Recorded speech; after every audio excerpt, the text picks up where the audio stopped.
Okay, good. Charter Board, yes, you do have to start the meeting again, so you'll need to reconvene because I did stop the recording for the adjournment. Okay, thank you, Ari. So do I just say, I'd like to reconvene the meeting? Yeah, just so yes, before you put the motion, please. Okay, all right. Giving staff time to wordsmith those. Okay, all right, thank you. Okay, so we've now given staff time to wordsmith that resolution. And I have a mover in John and a seconder in Delhi. All those in favour, please say aye. Aye. Opposed? None? Okay, so that's carried. Thank you. Thanks, Amon. I appreciate that. Now, our next item is local water done well, and that's a verbal update. Have we got Ian?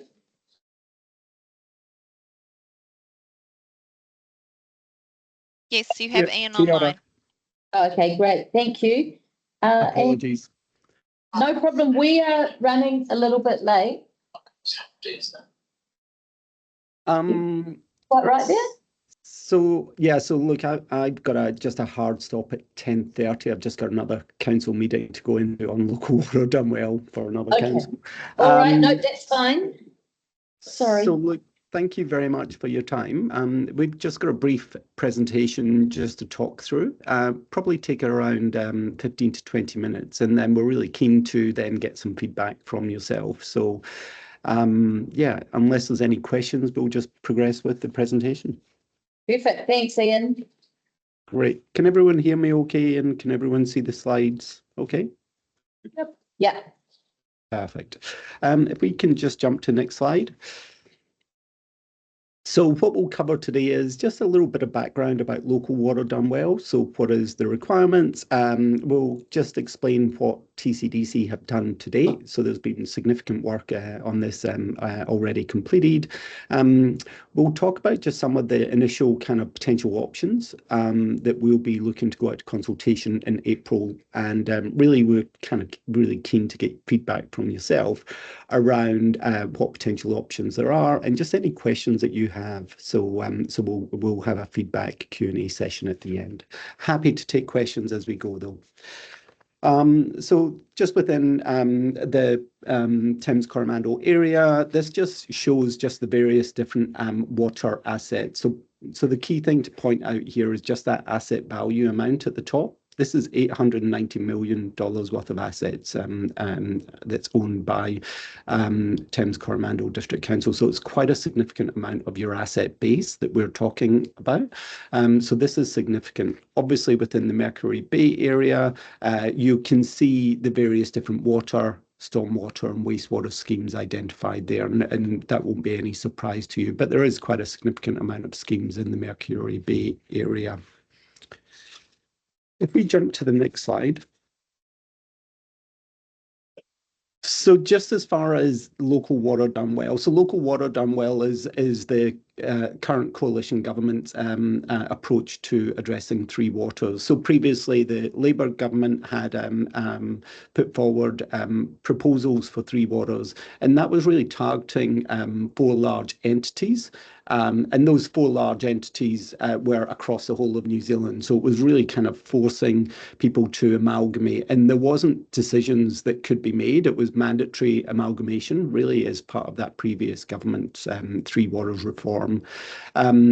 As part of, obviously, the coalition government, they repealed that act in February 2024 and said, look, we'll come back to the New Zealand communities with a different approach. And that was tabled around about mid-2024, where we got visibility of what was called the Water Services Preliminary Arrangements Act.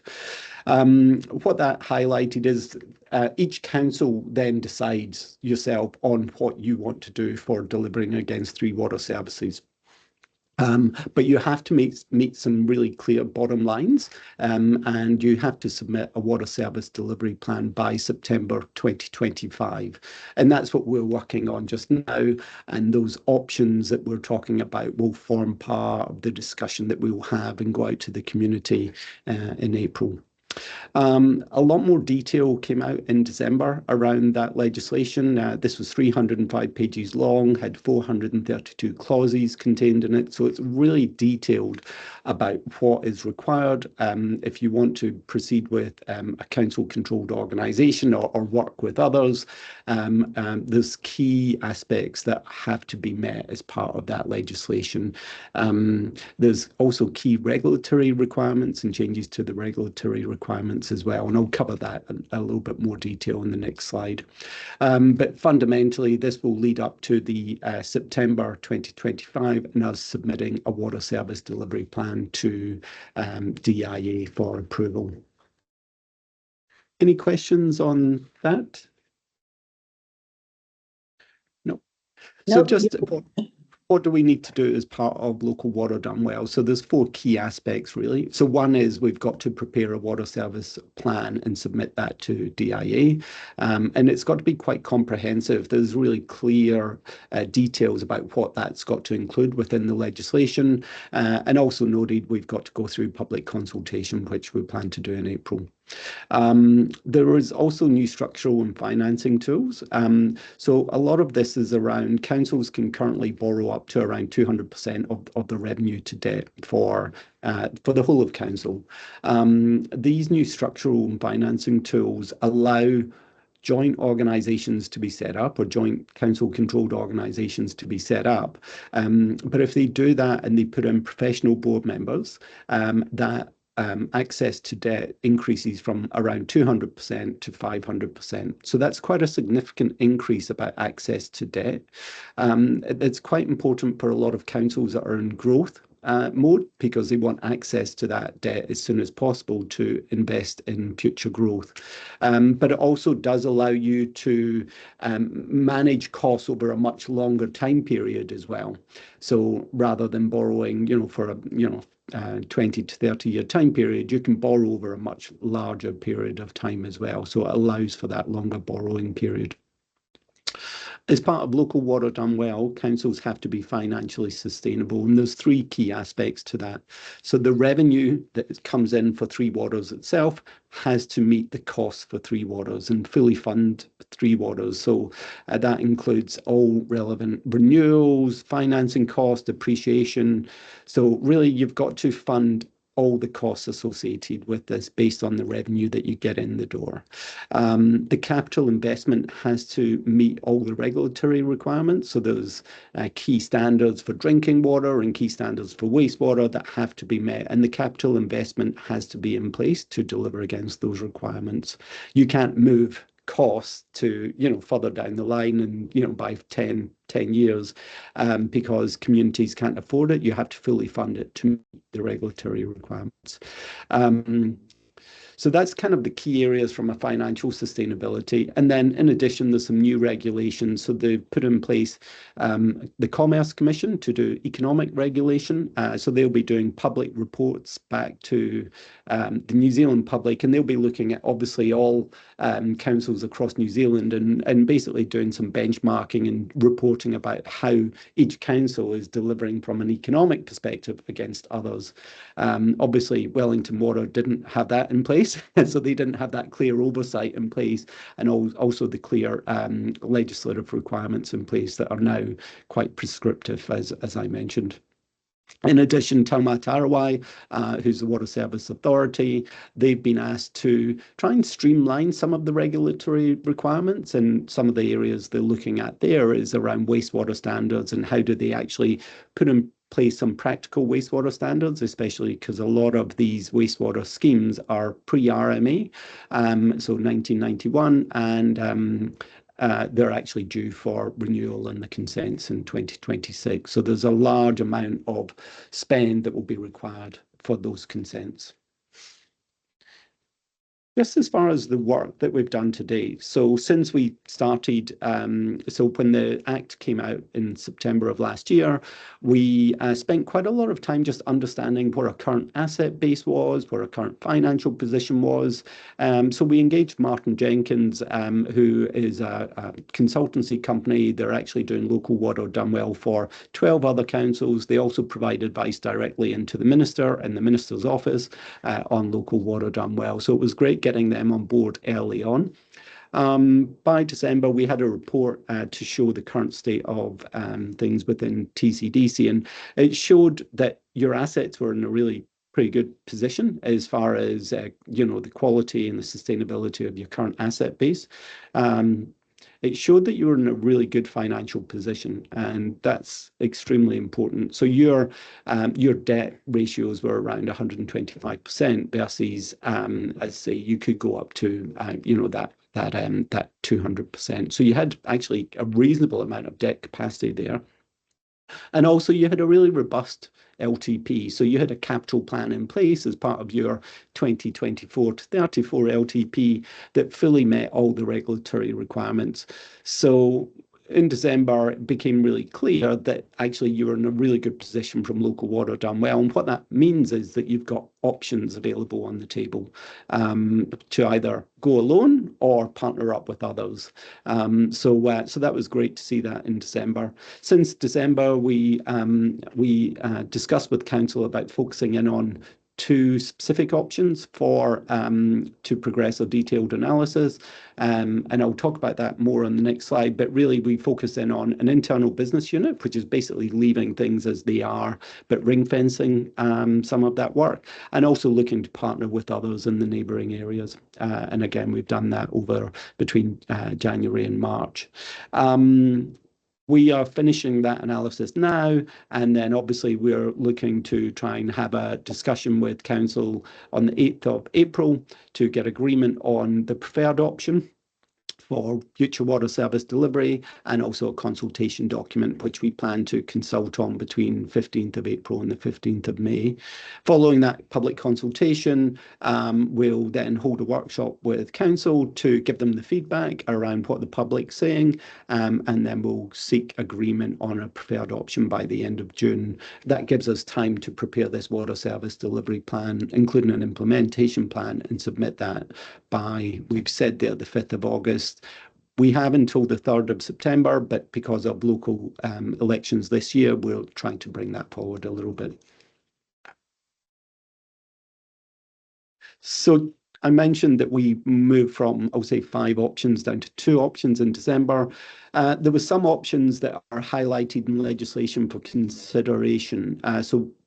Internal business unit, absolutely, you are entirely financially viable and can deliver against that. So we proceeded analysis on that. The second one there about setting up a single council-owned water organisation. So that's TCDC setting up their own water organisation with no other partners. Now, you don't need to do that because you don't need access to any further funding. You're in a really good financial position. It didn't actually give you any benefits, and there's obviously cost for setting up that CCO. So that was discounted at that point in time. The multi-council owned water organisation, absolutely, that can provide some benefits. So again, that was tabled as something that we wanted to progress. And then there was 2 options there associated with the community trust. They were discounted because the community trust can't access borrowing at the Local Government Finance Act rates. So they would need to borrow from, I'll say, external creditors, which doesn't make any sense. So there would be no benefit. You'd be paying more money because of the borrowing rate. So that was discounted as well. If we go to the next slide. So yeah, so in December, agreed to focus in on an internal business unit. We also looked at some shared services with hierarchy as well. And the second area there was to explore regional and sub-regional asset owning organisations. And just on the right, we've got the 3 organisations that we've worked with. So one is a Bay of Plenty grouping, so that's Taronga City Council, Western Bay of Plenty District Council, actually Whakatane District Council have been part of that, as well as Thames Coromandel. The second grouping is Waikato Water Done Well, so that's the councils within the Waikato, with the exception of Hamilton and Waikato, who have decided to set up a CCO on their own. And then the third one was that grouping with Hamilton and Waikato themselves. So we've been engaging directly with them. But I will just reiterate, TCDC have got two very strong options on the table: internal business unit or a regional, sub-regional asset owning organisation. So just next slide. So as far as the internal business unit, things would pretty much operate the same as they are just now. So council would make all the decisions around this. The only difference would be just more of a financial thing, where there would be really clear ring fencing round about that business unit. That generally happens now within TCDC, but some of the, I'll say, shared service costs around IT and HR and various different things would just need to be treated differently. But that wouldn't be a significant impact for TCDC to just carry on doing what they're doing, with some changes to those ring fencing. For a multi-council water organisation, the way it would be organised is TCDC plus any of its other partner councils would set up a shareholder council. They would appoint a board of directors, and also they would issue statement of expectations. And these statement of expectations would be issued annually, and there would be regular reporting back on how the water organisation is delivering against those expectations. That board would then be responsible for organising the management team and the staff. Any staff within the councils, it's expected that they would transfer over to this organisation, as well as the assets themselves. But the day-to-day operations would be all through this water organisation board and that professional set of board members. And again, as mentioned, we've got three options on the table around that. So before we started looking at the options, we agreed what the strategic objectives would be for TCDC. So obviously we've got certain things we have to do to meet the legislation. So financial sustainability requirements, part of the legislation, meeting regulatory requirements as part of the regulation, considering natural hazards and climate change, part of the regulation and the legislation we have to meet. But there's some areas that are not part of the legislation itself. So integrated water services and infrastructure planning. So how do things integrate? You know, it was an important thing for council to consider as we look at those options. Affordability. So affordability isn't in the legislation itself, but that's a really important thing for the council. So they wanted that in there to understand what that meant for consumers and communities. Responsibilities to iwi and hapu are met. Again, there's some high-level stuff within the legislation, but not necessarily covered in detail. And the last one is just, what does it mean for the rest of council? So if you were to move things outside of council, what's left and how viable is the council operations afterwards? So no one option will deliver everything, but both options are good options for Thames Coromandel. So as far as efficient and financial sustainability, yeah, both would deliver against that. But just looking at a multi-council CCO, which is the one on the right-hand side, you can deliver significant efficiencies through, I suppose, size and scale. You can optimize investment to actually bring forward that investment itself, and you've got access to much greater debt capacity as well. So if you want to, to bring anything forward, you could do that quite easily. So we're saying that's got slight more benefits than an internal business unit there. Again, protect and promote public health and meet regulatory requirements. Both can absolutely do that, but there's just some additional benefit, because with the multi-council CCO, if something pops up that you weren't planning, you've got access to additional debt to allow for that to fund that. Integrated water services, an internal business unit has a slight advantage because obviously you already have those interfaces in place. The multi-council CCO, yeah, definitely can be done, but there's just a complexity, especially when you're working across multiple different councils and partners. So affordability.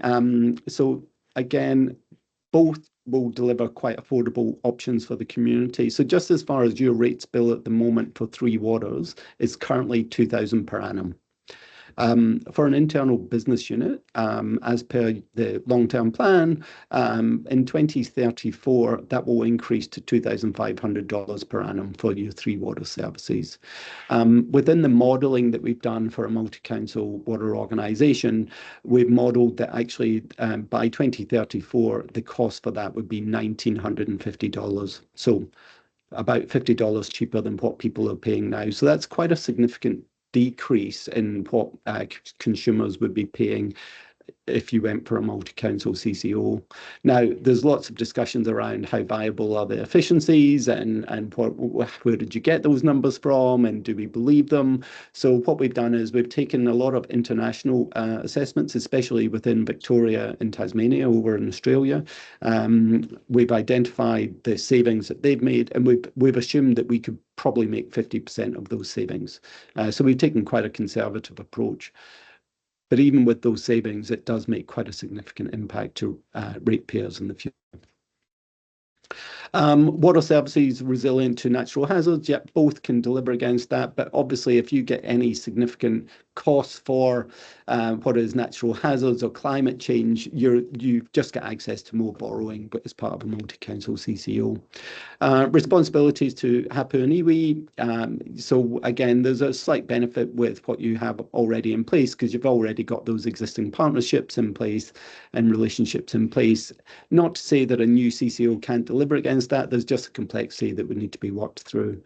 And then just as far as remaining council operations being viable, so obviously the internal business unit would have the least impact on that. Obviously transferring assets and people out would have an impact, but there is some benefits. If you were to transfer all the three waters debt out of council, it would actually free up a lot of debt for you spending money on other things. So there is some benefits to that as well as part of a multi-council CCO. Again, I'll reiterate, both options are, you've got some really good options on the table as far as TCDC. I suppose fundamentally, though, if you think about the options, the internal business unit gives you greater control and influence. It also gives you better integration within council and also to your communities. So there's real benefits there on that internal business unit. However, the multi-council CCO, that gives you benefits from an affordability in the longer term and ability to invest more in three waters. So again, there's a slight loss of control, but there's certainly benefits there from more that financial aspect. I'm just going to stop there and I'm just going to hand over. We've got a local waters done well working group in place. We've got the mayor and we've got two councillors. So Councillor John Grant and Councillor Terry Walker are on that working group, along with the CEO, Martin Jenkins, and myself. And we meet up every 2 weeks. So the working group provide really good advice back to the team as we progress through this. So I'll maybe just hand over to John just to say a few words, if that's okay. Thanks, Ian. Look, all I wanted to say is that this has been a really controversial issue.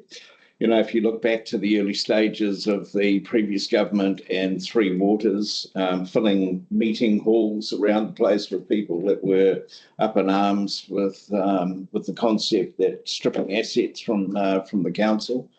And now we have a coalition government who have rebadged this and put it under a banner of local waters done well, and have put a structure where there is more ability for councils to have a say and a control. We're now at that point of having a say and around the future control over our what we provide in the Three Waters area. This is really, really critically important for council. And my appeal to you today is you must digest this, you must really understand it, because we will be making collectively a preferential decision at a council meeting on the 8th of April. That will be followed by a consultation document that will go out to the public, and we've got to get the public involved in the process. We need to get their input into this, because it's going to change, whatever we do, the face of council and the way that it operates going forward. And you can have a look. I think are in a terrific position, and Ian has reiterated that. What we are unique almost amongst the councils around New Zealand. So, pat ourselves on the back for the work that's been done to date, because we're in a really strong position. Big asset base, relatively really good assets. So they're new and well maintained, and a low debt level. So that's a huge big tick for us, and it means others are wanting us to be part of what they're doing, because we bring them an advantage where they can leverage off the assets and the base that we've got. And why would we do that? Well, you've heard the argument that Ian's put forward, because then we can get the benefits of scale, and that scale benefit translated to the numbers that have been talked about, $2,500 if we maintain and do this ourselves, versus a likely cost with receiving those benefits of $1,950. Now, if it's a dollar thing, why would you not do that for the benefit of ratepayers? But ratepayers need to understand that comes with challenges, and the challenges are that you are shifting the control over what you have to another group effectively. Whilst you'll have a say in that, it'll be different in the way that it operates. So my appeal to you is take it seriously, read it, ask lots of questions, because the process that we will run over the next few weeks is going to be really, really crucial. And so please engage and get involved. Thanks, Ian. Thanks, John. Maybe if we just jump on to the next slide, we've just got some questions for the community board. So just based on what you've heard, is there any view on a preferred option? What concerns or additional questions do you have? And just what else do we need to consider before we go out to consultation? So we're just really keen to get your feedback, those questions. Right, sorry, questions. And there's questions on the board for us.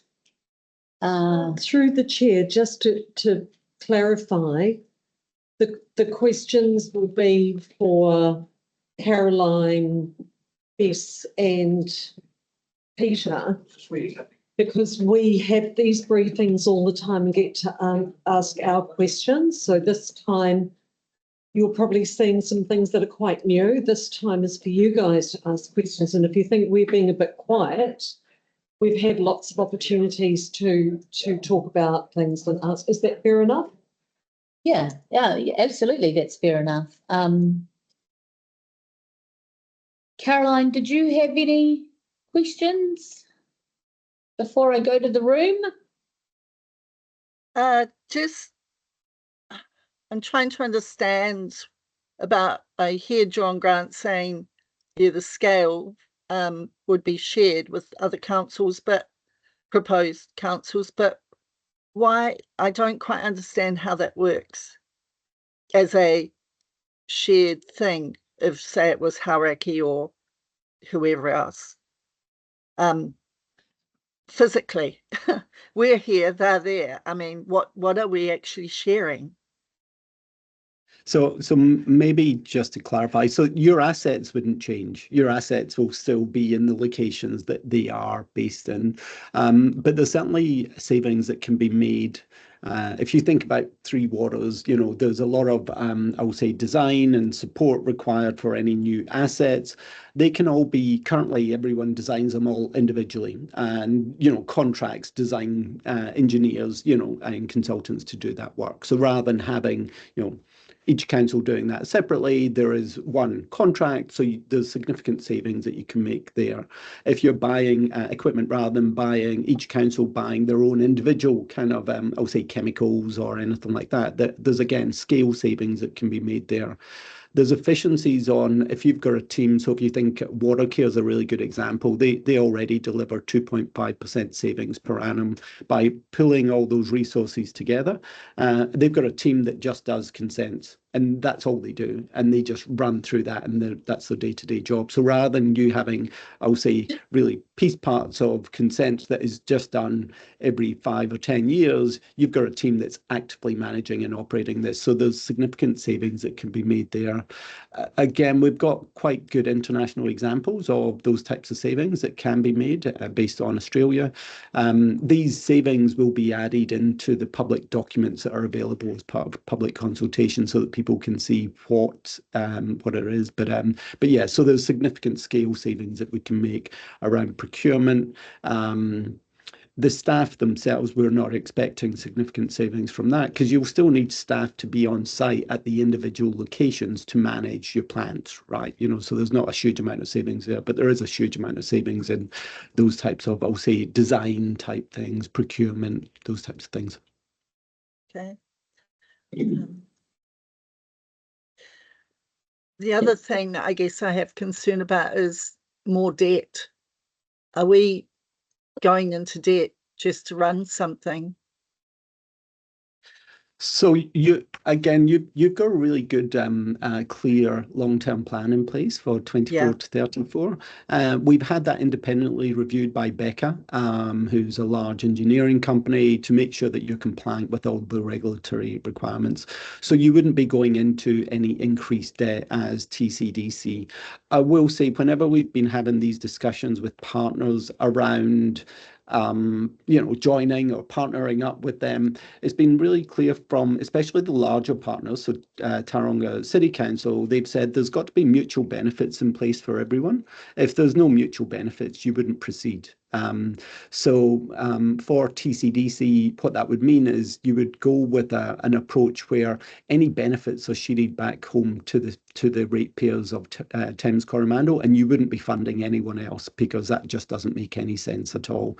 So there's a way of doing that, which is called where you have a non-harmonized approach. So you set up basically all your debt and all your costs as part of a larger organization, but any benefits go back to that. But it just means you're not funding anyone else to do anything. And there's clear ways that can happen. Do I recall correctly from being an Auckland ratepayer that there used to be some kind of, was it dividends from Watercare came back to the ratepayers? Yeah, so there's within the legislation, and I mentioned it was quite detailed. They're not allowed to pay out dividends outside the requirements of this. So they're not allowed to take profits. Any dividends or any surpluses has to be invested back into the water organisation itself, and that's really clear in legislation now. Yeah. Right. Thanks, Caroline. Did you have any more questions? I think Bess has got one here in the room. Bess, yeah, go for it. My question is, seeing that everything's, our networks are running efficiently, why would we want to change it? And if there was a change to be made or changes, what would you recommend?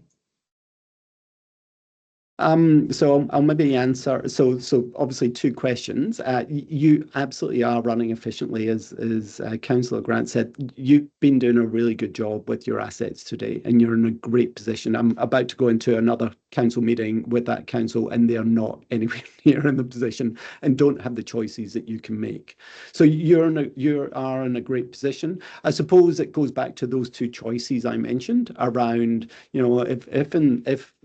if local voice and influence is important, then the internal business unit would satisfy that. But if you think about going forward, there is affordability challenges with staying as a small standalone business unit and doing it yourself, especially if others are setting up CCOs, because what they will do is they'll start locking up the contractor market potentially. They'll start attracting resources as well. So suddenly you'll be in a very competitive market. So there's some challenges with staying on an internal standalone basis. At the end of the day, this will be a council decision to make as far as their option. But again, they've got 2 very good options on the table. And we should let you go because you've got another meeting. I'm happy to answer any other questions that come through now if you want. Is Brett also on the line if they're technical? He's there. Yeah, Brett's on the line. Hey, thanks, Ian, and our apologies for running late. No problem. Thank you very much for your time. Okay. Oh, sorry, just before I do go, as we run through consultation, we are organising drop-in sessions at each of the main centres. So we will be doing drop-in sessions, and we are also organising online sessions for non-resident ratepayers as well.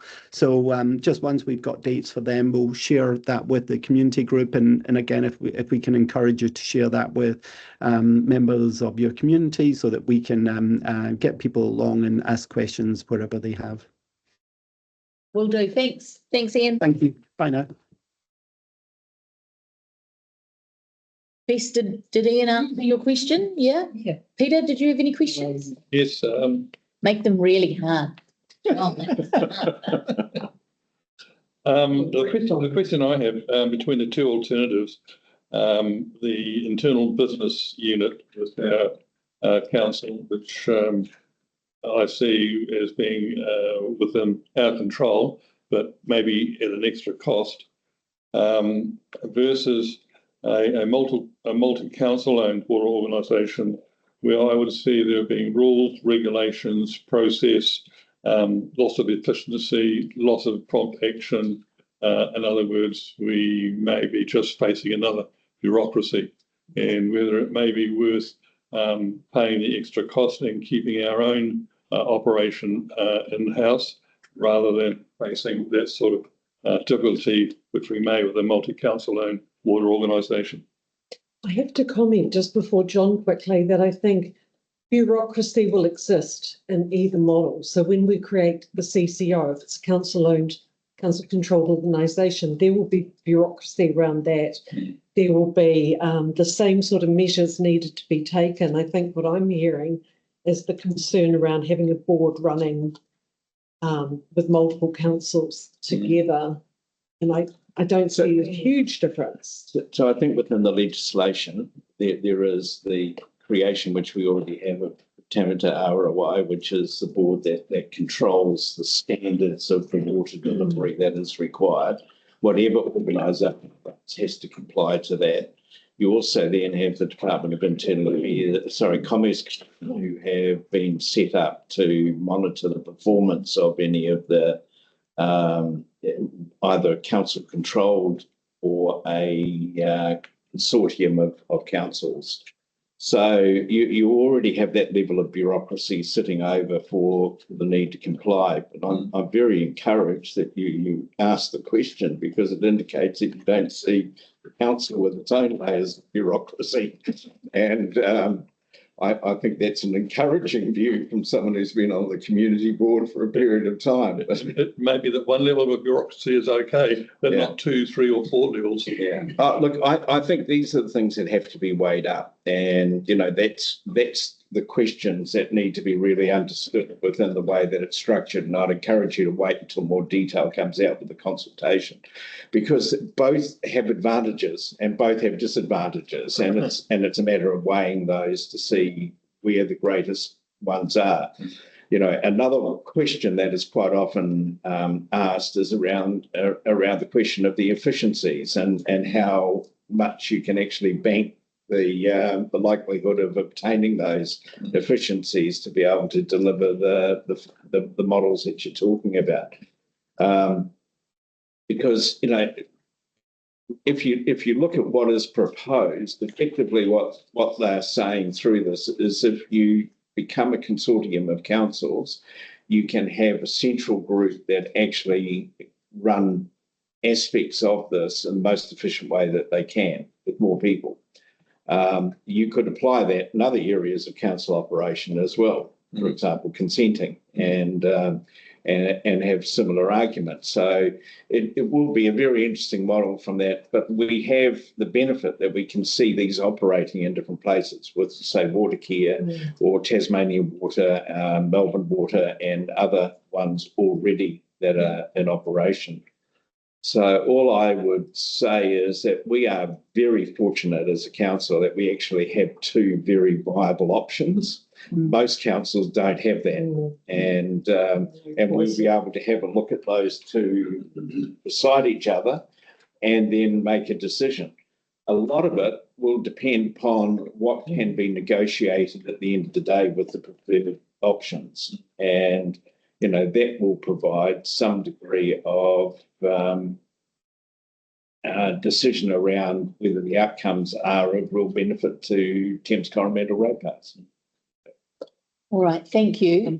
I'm going to ask for a mover and a seconder to receive this verbal update report. Thank you, Delly and Bess. All those in favour, please say aye. Aye. Opposed? There being none, that's carried. Thank you to all of the presenters. We need to move on to the next item, which is actually we're going to jump to item 2.5, the board Capex report, because we have an external speaker about the toilet and they have a time frame as well. So if you can move to page 30, please. And I will hand over to Dean. Yeah, through the chair, just on behalf of Luke Archibald, who can't be here today, I'll present the Capex report. But first of all, there's a number of public conveniences, toilets, that are being done in the Mercury Bay area. And I'd like to welcome Kirsten Dovey from Urban Solutions, who's our project manager working on that, just to give us an overview of where they're at. And you can see those plans on page 37 onwards of your agenda pack. Kirsten, are you available? Morning. I saw her Good jump morning, in. yeah. Morning. Hello, everyone. Morning. Morning. Over to you, Kirsten. Okay, I actually haven't been sent the agenda, but I can talk you through where we are with these toilets. So they are under construction at the moment. This is for the Buffalo Beach, Purangi and Cook's Beach toilets. They are due for installation in June of this year. Exclude are the contractor undertaking them. They're replacing the existing units. So we're on schedule to deliver by the end of this financial year. Would there anything more specific? So deliver or be installed by? Be installed by, sorry, deliver the full scope of works by the end of this financial year.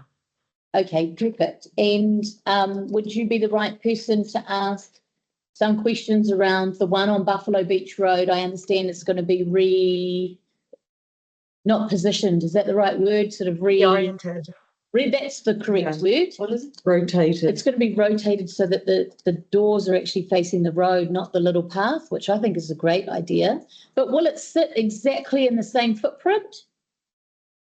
Actually, narrower. So the path at the back at the moment is about 2.2 metres wide, and the rear of the building, or what you'd call the face, the seaward side, that path is going to stay the same. So it's going to sit at the same position on that back end, but it's slightly narrower, and there's a soffit or an awning with some glulam posts at the front. So essentially at the same location. It's not going to reduce the path width at the back. The service doors will be at the back, but you'll enter down two paths either side, and there will be a path at the front where you enter in, and a garden bed between the road and the facility. So through the chair, question. Yes.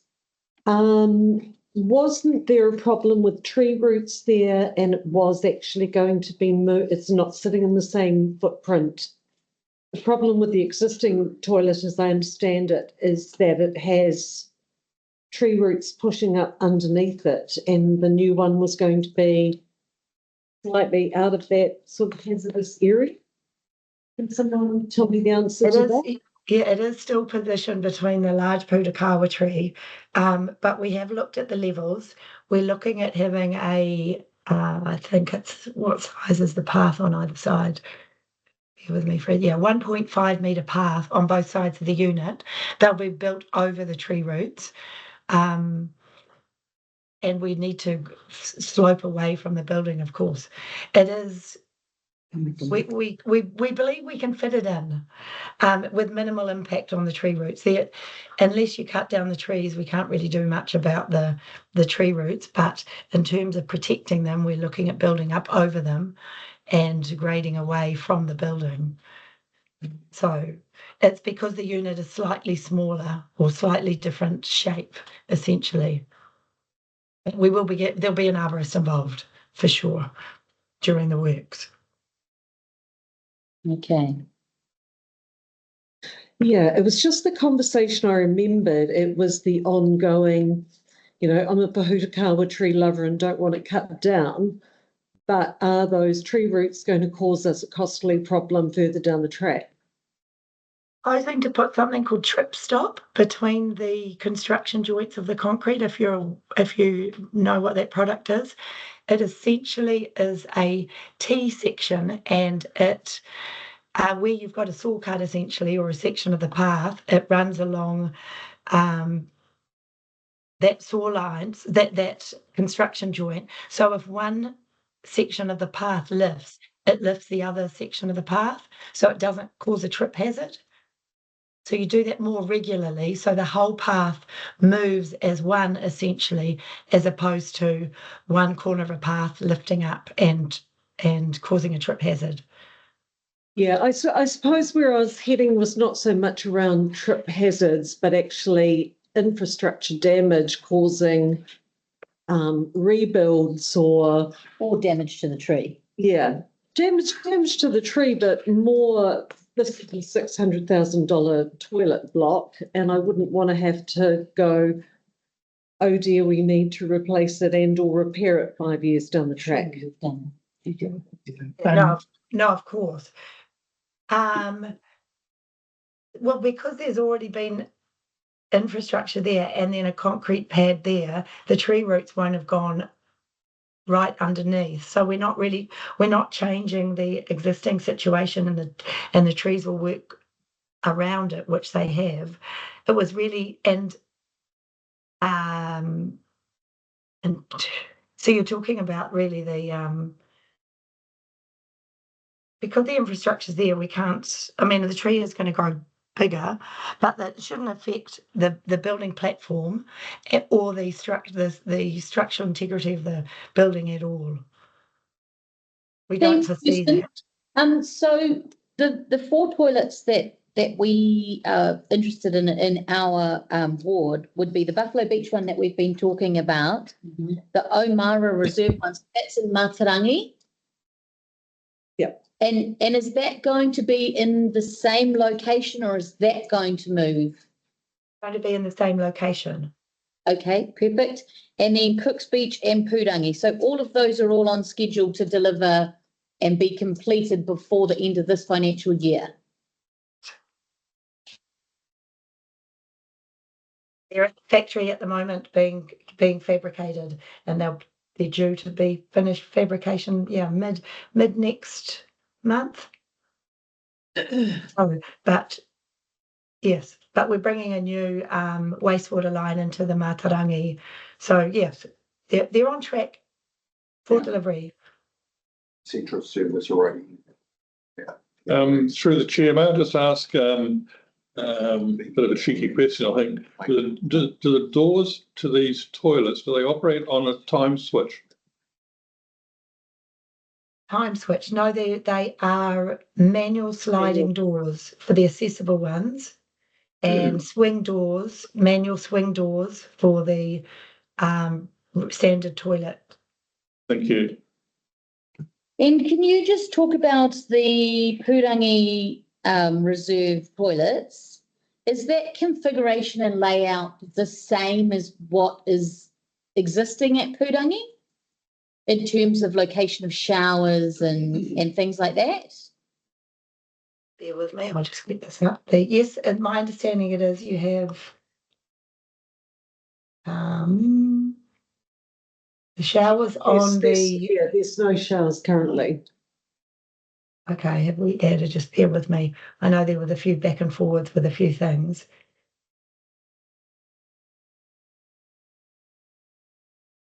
I can't find it.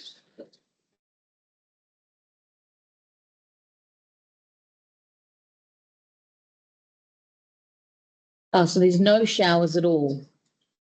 There aren't currently, but there's external ones on the new design. Yes. Right. Cool. And are they on the end that is closest to the playground or furthest away from the playground? Closest to the playground. They're closest to the playground. Yes. Because that's the ground is lower there, and that's where there's an overland flow path essentially. Okay, so that works in best with the existing land. Yes, correct. Okay, all right. Okay, thank you. Did we have any other questions around the table around the toilets for Kirsten? Yes, I'd just like to ask, please, with the entrances facing the road, they're also facing that pedestrian from across where the continuing care is. Will there be a bit like down at Tyra, straight from the pavement?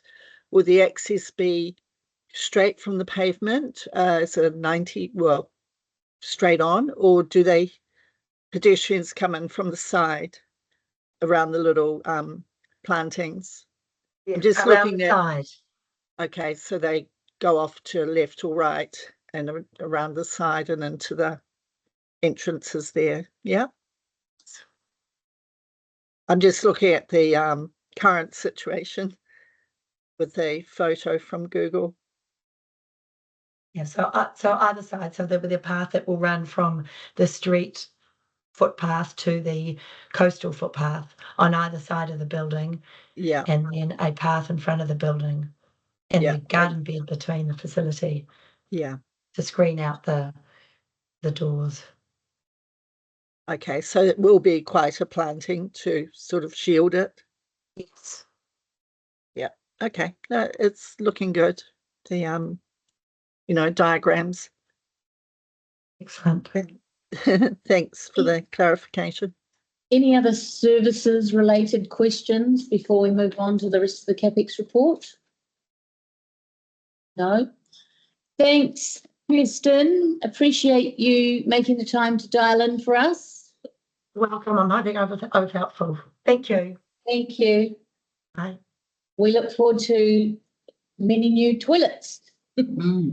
Right, Dean, for the rest of the report, please. Okay, through the chair, I'll turn you back to page 31. What I'll do is I'll just run through if there's been some updates between when the report was prepared and now. And we'll just sort of go through project by project if you don't mind. I'll try and speed it up though. So for the refuse transfer station, you'll note that we also have a one-page document in public excluded. It's in public excluded because those negotiations around the contract remain commercially sensitive and they'll stay there until they're completed. And then we'll be able to bring that information into the public. So I won't say too much more on that. In terms of the timber tank reservoir roof replacements, there has been an update as to the timing there. So you can see in your report that it talks about the Matarangi tank liner replacement being completed and the roof being programmed for the end of March. So the project team has updated that program. What they're looking to do is avoid the school holidays, Easter and Anzac period, which takes up the bulk of April. So it will be slightly delayed, and it will be delayed like this. So on the 7th to the we're done. On the 7th to the 17th of April, timber tanks will be on site to construct the roof, but they won't place the roof, they'll just be constructing. On the 28th to 29th of April is when the reservoir drawdown will begin. And then on the 30th of April is when they program lifting the constructed roof on. So that's just a slight delay on your work program. For For Whitianga, it's still as per what the work program says. So I'll move on now to the next one, which is the wharf safety and operation updates. And just a note there that the forecast as of 30th of June says 472,000. Now that forecast is actually incorrect. We know already, as per the commentary, that there will need to be a carryover taken forward on that project. And that's due to the dependency on the Whitianga Esplanade redevelopment project. In terms of the Matarangi wastewater treatment plant upgrade, you'll note there that the Commissioner had reset dates for the 3rd of June. We've had notification this week that that will now be the last week or the week before the end of July. So those delays are just pushing that project out a little bit. And through the chair, Dean, that's because there are a couple of interest groups who are protesting the volume of discharge. No, the reason for that delay is actually that some of the monitoring data that the council thought would be available, the equipment has been damaged over the summer period, and so there's basically they need to regather a couple of months of data again. Oh, okay. So the hold up in this case is a TCDC one. Slash contractor. Slash our contractor. Yeah. Quick speech wastewater treatment plant upgrade. I also have Brett online. Brett, is there anything that you wanted to add about this project? Sorry, which one is that one, Dean? The Quick speech wastewater treatment plant upgrade. Sorry, which plant? I'm getting a bit of static in my ears. Wastewater treatment plant. The only comment I have is that the land purchase is now completed. So any remaining budget will be put towards design. That will need to continue into next year as well. So again, signalling that there'll probably be a carryover. Yep, Right. that is correct. Sorry, through the chair, that is correct. Yeah. And then the next one, Brett, is the Matarangi and Hahei water treatment plants. So you did want to provide an update for that? Through the chair, the Hahei water treatment plant, we are looking at starting commissioning in May, and hopefully that will be finished by the end of June, and we will have the new supply running. There are some issues just with getting the purchase of the land where the new bore is, but we are working with the owner on that, and hopefully that will be resolved and we'll get the water permit through. If that new bore is not available, we are still able to run from the two existing bores. We have a TCDC bore and the Hahei Water Supply Association transferring their bore to us. So we will still have a water supply through the new water treatment. It's just a potential delay to the new bore, which is a greater capacity.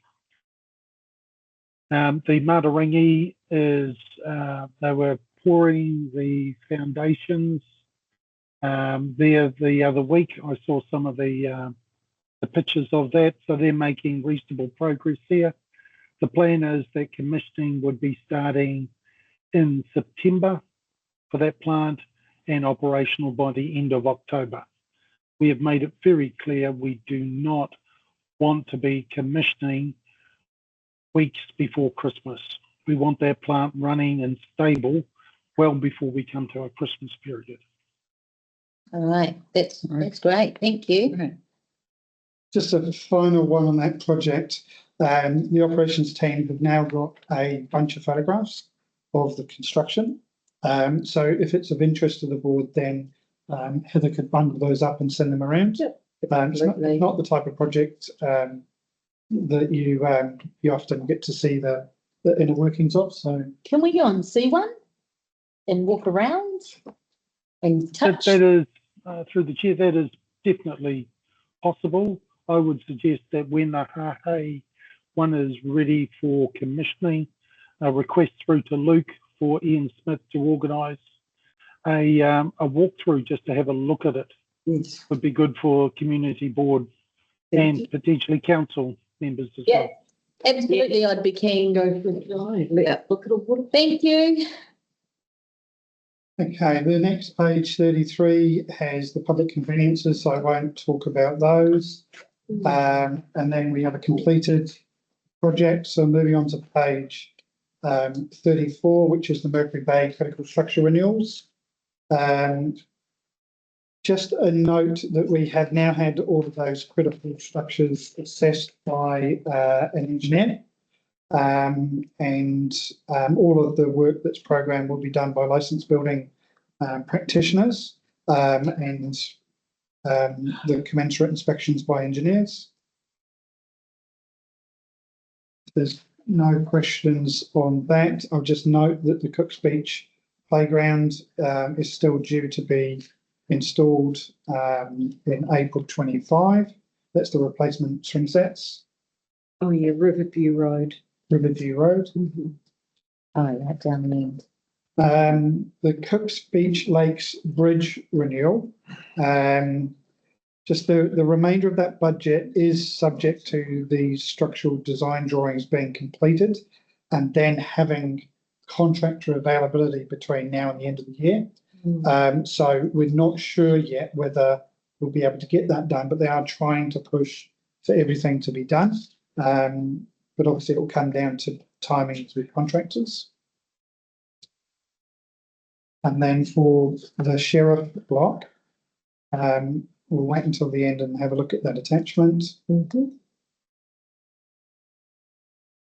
then everything else I think is, yeah, as it's written. There's no other updates since the report was written. Happy to take any questions. Any questions for Dean? Caroline, any questions? There was just one thing at the beginning. So where here I am. Just back on page 31, it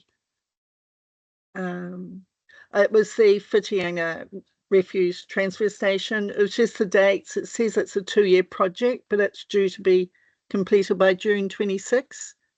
Is it 26 or 27 if it's 2 years? 26. Yeah, it's June 26th is the completion date for that project. Okay. Although the works that are described in the work program will generally just be this year's part of those works, and then they'll be updated with next year's part of those works, the next year's work program. I'm just trying to work out how it becomes 2 years. Was that from the work that's previously been done? Yeah, Maybe the design. yeah. So it was a 2-year project from the 1st of July 24. Okay, thank you. Yeah.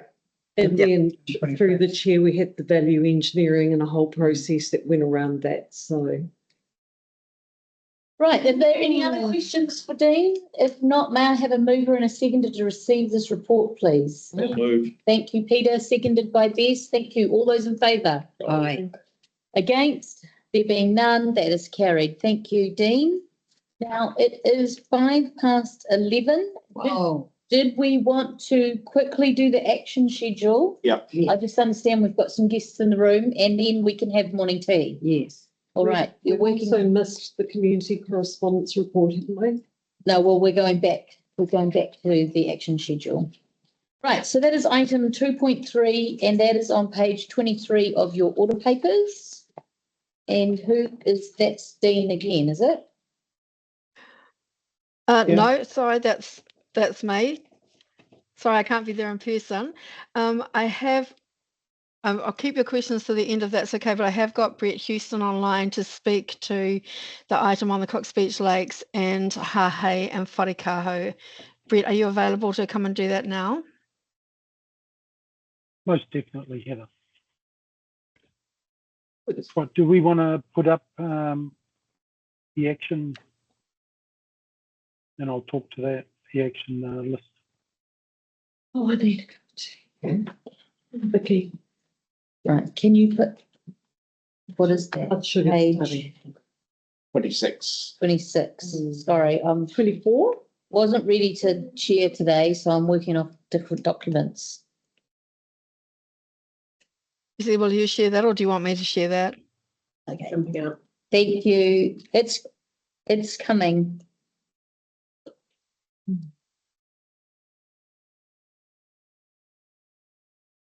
Be putting up the inspecting first, and then I'll share the monitoring summary after. Okay, thanks.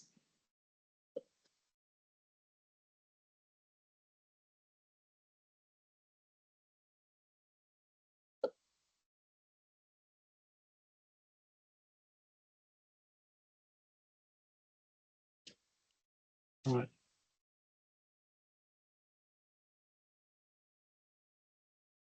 Rebecca? Don't leave on screen. Oh, it's on page, yeah.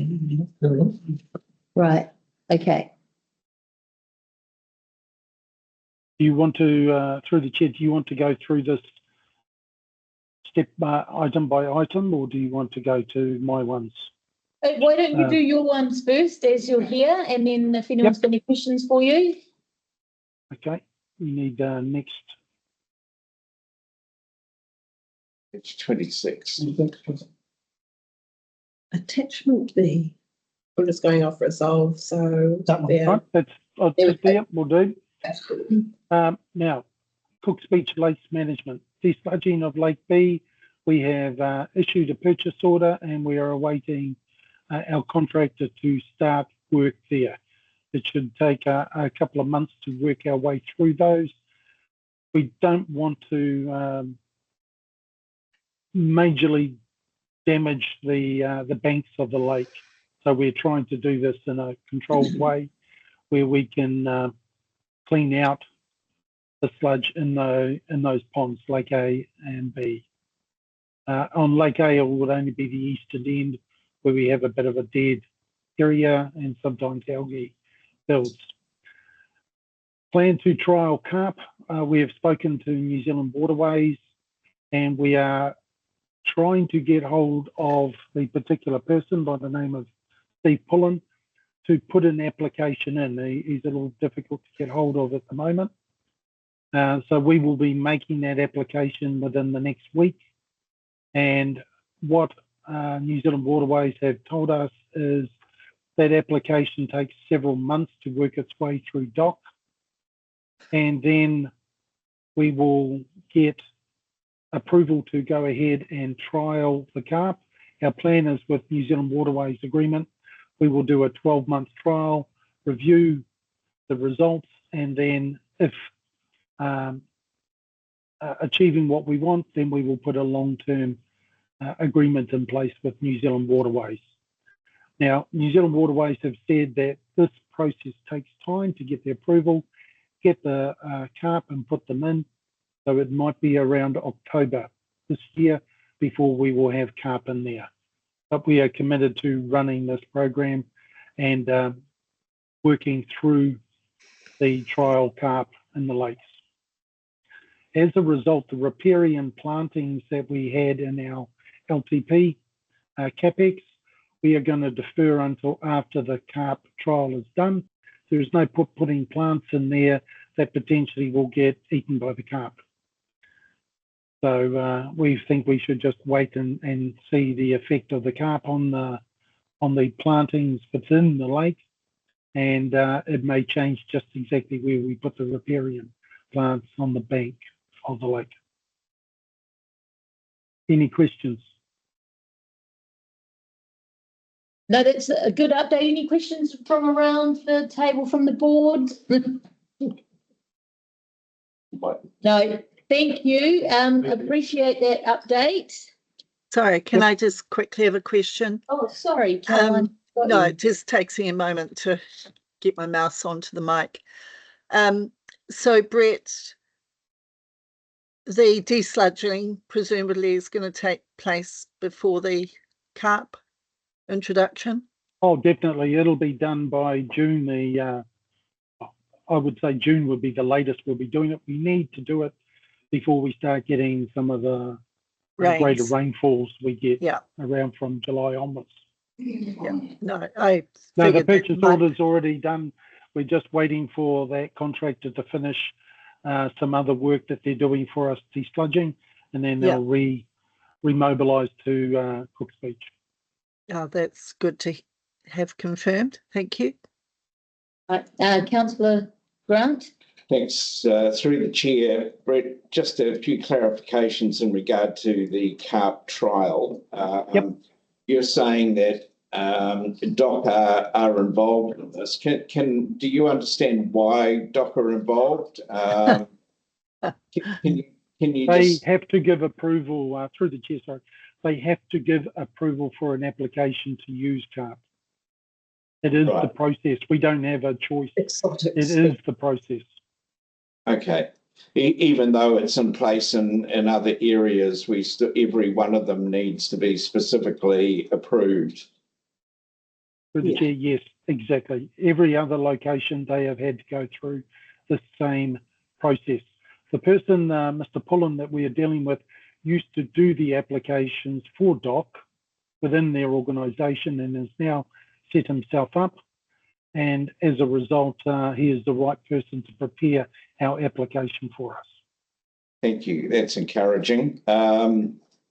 So is that required by legislation, do you know, or is it just a part of the conditions of waterways having approval for CARP? It is. It is the, I'm not sure whether it's legislation, but it is definitely the process. If you want to use carp or fish in that type of situation, you need to get approval. I would have, through the chair, I would have thought that this was a relatively simple process, because surely they have been through this dozens of times in prior approvals. So what would be different from one to another application? Do you have any sort of feel for why it's such a slow process? Through the chair, no, but we were advised by New Zealand Waterways, it always takes this long. Okay. So through the chair, when we had the first meeting with, what was the guy's name? Thank you, from New Zealand Waterways, nothing to do with Hopper Developments. He said at that time that process was a long process, and that there was even some willingness in the community to start the application process even without council approval, just to get the ball rolling. So we've known for quite a long time that it does take a while. What is the cost associated, Brett? We know what it costs to go through the application process. Through the chair, I think it's around $2,500 to $3,000. Okay, it's not a huge amount. It's not a big cost, but it's just the time it takes. So we need to get the desludging done. Okay. So and just to clarify, you're now in the process of making application for this with New Zealand Waterways, and will then just await that approval process to happen. Through the chair, we don't do it through New Zealand Waterways.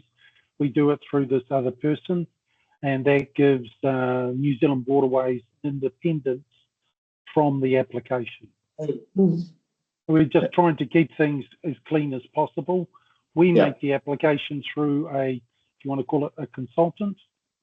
And once we have approval from DOC, then we engage separately New Zealand Waterways to get the carp for us and put them in. Okay. And that's again around the same value or slightly more agreement for an annual fee to manage those carp. So without mentioning the shark bite and the rock wall, of what I did, we would be doing desludging and applying at the same time and not doing a series of things that are, oh, we'll wait till we've done that and then we'll apply. It's all going to kick off. Through the chair, we're just trying to get hold of this person, Pollen, and start that application. I was hopeful it would have been, I was hoping today I could say the application has been prepared, but we've got to get hold of him first to do it. So Steve Lloyd's in the room and he said he can help with that. But through the chair, we have all the contact details from New Zealand Waterways of the person and the rest. So, you know, if Steve is able to send through some information, that may make our life a little easier. But we do know that the person we're engaging to do the application is extremely knowledgeable of the process. Excellent. All right. Thank you, Brett. That's a really good, thorough update on the lakes there. And we will be following this closely. As you know, the board is really invested in this process. And thank you. I cycle those lakes every week to see how my weed crop is growing. So all right. Let's have an eye on it. Do we have anything else for the monitoring summary, which is attachment B on page 25 of your order paper?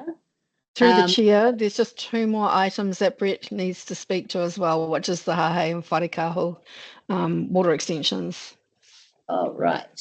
Okay. That, sorry, Brett, I was going to let you off the hook really then. Through the chair, I would appreciate that, but I do think I need to give you an update on those 2 other. Yes, please. If we could have the report back up, please. Sorry.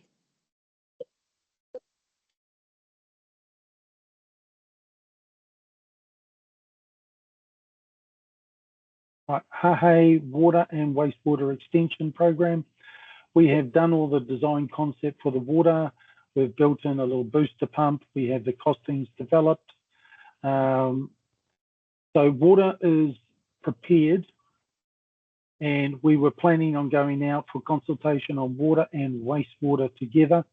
Unfortunately, with the wastewater, we have reviewed our capacity through the plant. The flows are not an issue.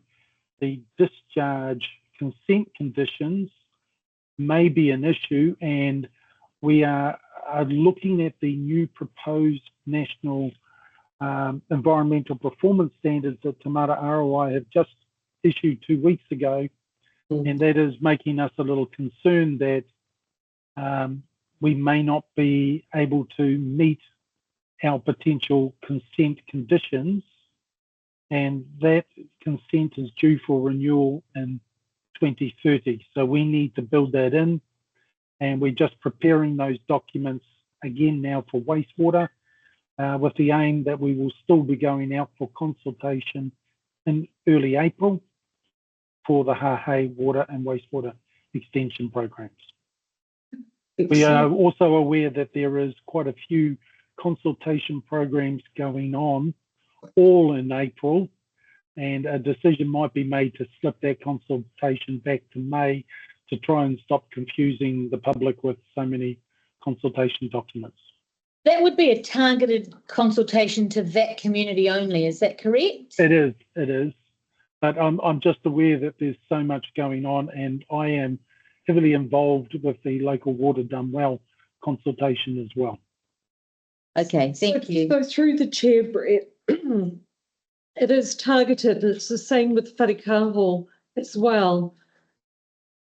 It would be good to have a robust way of communicating with those 2 communities about the progress, because I'm still getting harassed by people who think there is no progress, even though there is, to say X, Y, and Z, this is what has been done so far. I know this is in the public arena, but a lot of people don't, A, attend the meetings, or B, watch the recordings. For both Hahe and Wharekaho, either through their ratepayer chairs or whatever, a way of disseminating some of the progress to them, and to say that the consultation is on its way, but deferred because of the risk of consultation fatigue that could happen during April. Through the chair, I agree, and it may well be we set up the Hahei Water and Wastewater Extension webpage on TCDC, and we put that information there. Yeah, that was our plan anyway, to have the documents, consultation documents on that page. So we may well go ahead with that. I'm just raising the point that I may be told to just stop the confusion at the moment and delay a little bit. I haven't been told that yet. I'm just aware that we've got local water done well, the annual plan, and there's a third consultation document going out as well in April, I believe. Rating review. rating review. Rating review, sorry, yeah. Maybe Heather, as an action, if that's okay, you might just share this little update and the timestamp with the Hahei Ratepayer Chair. And Wharikaho. And the same for Wharikaho. Yes, through the chair, I've written that action down. I'll just flick that out to them after the meeting. Yeah, and then they can watch this part of the recording as well. And our ratepayer chairs, I mean, Brett has known how well, particularly we had some issues in Matarangi, and his relationship with the Matarangi ratepayer chair and getting the right information out through their channels diffused a lot of angst and a lot of concern over what was going on. So it worked well, hey, Brett? So I think if we can use our ratepayer groups and their platforms as well, that would be great. Through the chair, I have been in contact with the Hahei Ratepayers Association chair over the last month, talking about what we're doing. But now would be a good time to take that to the next stage and say, here is what we're doing. We put up a web page, and I can do that with Heather. Do that in conjunction with Heather. The Wharikaro Water and Wastewater Extension Project. Our plan was to do the Hahei first and use that as a template to go to the Wharikaro, because our plan would be to do Hahei first, then followed by Wharikaro. So while we've got a lot of design concepts, etc., developed, we have not progressed that to the point of developing the consultation documents at this time. But is it still possible just to give them an update?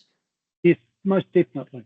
Yeah, because we get a bit of heat from Wharikaho at the moment that none of their aspirations are being met.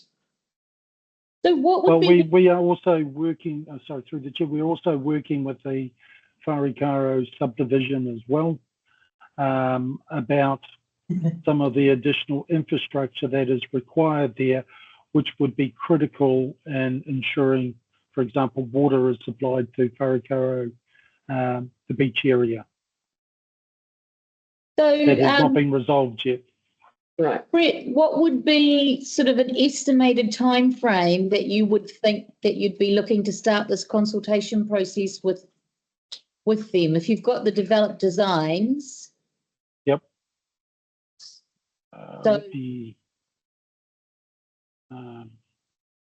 It would be a couple of months after we've done Hahei. So even if Hahei slips to May, that could be sort of July, August. Yes. Yep. Okay. All right. Thank you. I was just looking at the LTP for Wharikaro Water. Wharikaho. You're hurting Bess's ears. Right. We are looking at both those sort of projects. Hahei and Wharikaro are major part of work starting in 27, 28, with some design in Wharikaho in 26, 27. So they're around the same time frames. So our consultation will be done way, way before our LTP would allow us to start the capital projects. Right. Okay. Thank you. Were there any more updates from you, Brett? I don't believe so, Heather. No, I think that's all of yours, Brett. Okay, There you go. You're off the hook. Thank you very much. thank you very much. Cheers, Brett. Right. And so we are back on page 26. That is the page that we are on. Was there anything else for Heather? I just wanted an update on whether we had any news around the boating club and their application. Through the chair, Dean might have some more. I did put in there that there was a outcome from the Department of Conservation expected in early April. I think I may have been anticipating a little more, and it will probably be sometime in April. Other than that, Dean, have you got any more updates on that than I've had? Through the chair, no, that time frame is correct. The only thing I will add is that we have been in communication with both DOC and the boating club recently. So we're actively supporting where we can. The decision is still in front of DOC. Okay, thank you. Anyone have any other questions for Heather on that schedule? No? And then there's just the action schedule, which is page 24.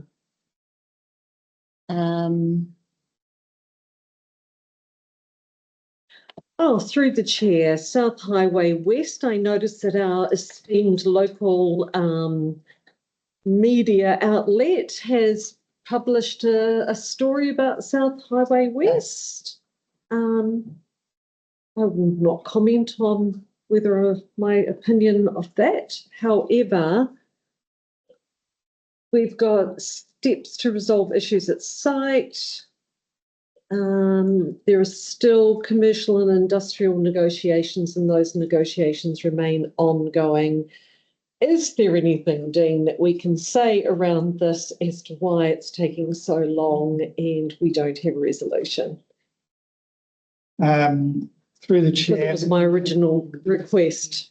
Yeah, through the chair. The only thing I can confirm is the steps that we said we would take in the public excluded October report have been taken. Yep. So we are progressing as per that report, but we remain in negotiations. So I can't. And that's I can't tell you much further. Okay. Okay, thank you. Are there any other questions of this action schedule reports? If not, may I have a mover and a seconder, please? Ellie, John, thank you. All those in thank you. It's like all those in favour? Hi. Say aye. Against? None. That's carried. Thanks, Heather. And I'm going to push you guys to do the correspondence report, which is on page 28. May I have a mover and a seconder, please? Thanks, Deli. Yep. Seconded by Bess. Thank you. Any comments? Lovely to get a thank you letter. Yeah. And we obviously sent that one to the Hahe ambassadors for their great work, and received one from Eloise Green for her support of the Pirates and Ferries party. Yes. Right. So we've got a mover and seconder. Yes. Yeah. All those in favour, please say aye. Aye. Against? None. That's carried. Thanks, Heather. And we're just going to do the last item, which is item 2.6, and that is to move into PX. I'll move. Thanks, Deli. I'll second. Thank you, Peter. All those in favour, please say aye. Aye. Against? None. That is carried. So we are then going to pause for morning tea. Thank God. We didn't want to leave that part of the meeting. No, no.